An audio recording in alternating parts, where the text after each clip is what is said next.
I may not know much, but one thing that I do know is that during a war, when everyone's attention is turned towards explosions and falling buildings and innocent civilians dying, bad people do bad things when the world isn't looking. And there are two things that are happening in Israel right now which deserve special attention. Because one can argue for this war and one can argue against this war. And a case can be made either way, and I understand the positions of both. At the same time, there are morally reprehensible things happening within Israel that we need to call out. The first is from a weekly email that I receive from Rabbis for Human Rights, who say that beyond the physical danger, we Israelis face a grave moral crisis that must not be ignored. In the past weeks alone, 8 Palestinians have been killed by Israeli settlers in the West Bank. Settler terror, they say, is out of control and passing with impunity. In one of the worst violations since the Iran war began, Israeli forces opened fire on a family as they returned home in Tubas in the Jordan Valley. A mother, a father, and 2 children were killed. Their car was riddled with bullets. 2 children survived, carrying trauma of the event for the rest of their lives. 10 days ago, Oded, who is a ground coordinator for Rabbis for Human Rights, and Adi, together with several Palestinians, were brutally attacked in Kusra, leaving 4 people in critical condition. And Rabbis for Human Rights share, in the midst of a war in the studio of Channel 14, the host and members of the panel suggested a new target for the Iranians to cyber attack the Rabbis for Human Rights organization, along with other civil society and human rights groups that work for justice and peace in the area. And in so doing, they turned hundreds of rabbis, thousands of volunteers, and Jewish communities who act in the name of the values of Torah and morality into a target for attack, which is clearly incitement to violence against a civil society.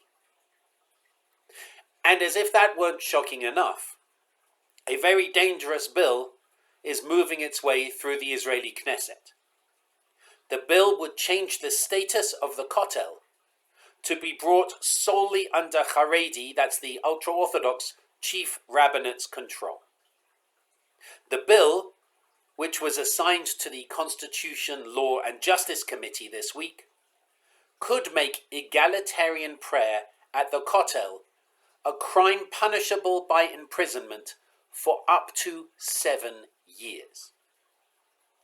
When the bill was first passed, the global reform movement took action and expressed outrage. When the war with Iran started a few days later, the global community decided collectively to pause the campaign in the name of Jewish unity. However, as Arza says, the Knesset's decision to advance dangerous, divisive legislation during wartime has compelled them to pursue action.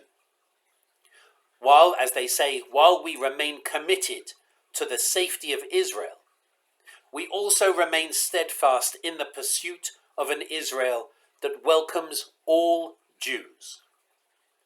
The fact that the Israeli government is advancing this outrageous bill in a time of war, when Israelis run to shelters day and night, and when Jewish communities around the world are under attack, is nothing short of shocking.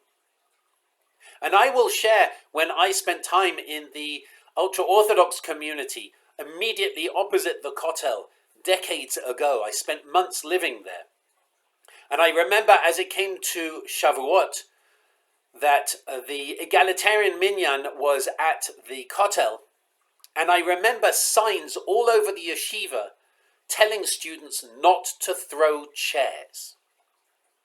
Because there is, and has been for a very long time, a growing number of people in Israel who refuse to accept anything other than an extreme understanding of Judaism, and will resort to violence, sometimes extreme violence, shocking violence, in order, as they're concerned, to protect Torah or to protect Judaism. The irony of this is surely not lost on any of us. It is important for us to always support the state of Israel, to support the state of Israel's right to exist, to ensure that it is a safe place for all people. We have a moral responsibility to make sure that the way that we pray is not a criminal offense in Israel. We have to make sure that this bill doesn't pass.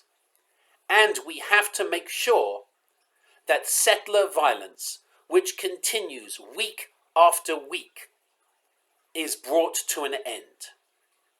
Both of these are a moral outrage.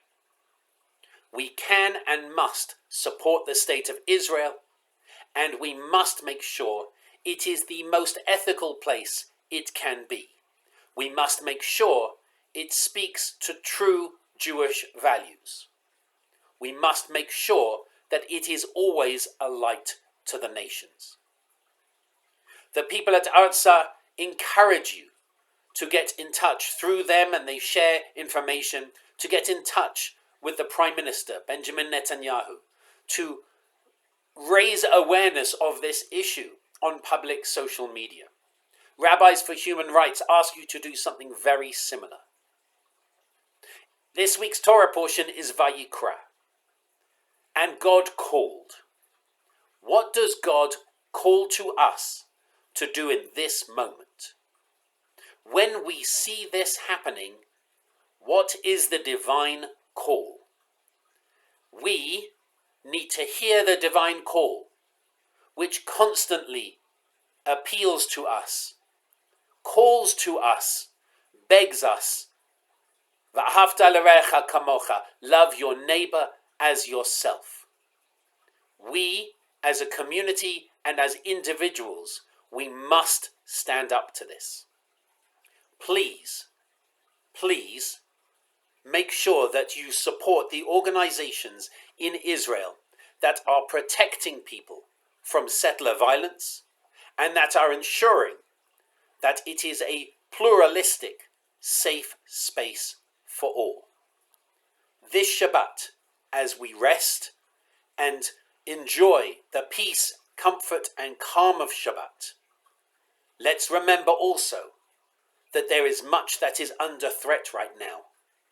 And after Shabbat, that we pledge ourselves to act. I hope that you'll join me for our Kabbalat Shabbat service this evening, for our Shabbat Torah study tomorrow morning, where we look at salt and salting sacrifices, and then also our Shabbat Shacharit service. I hope to see you then, and I wish you Shabbat Shalom.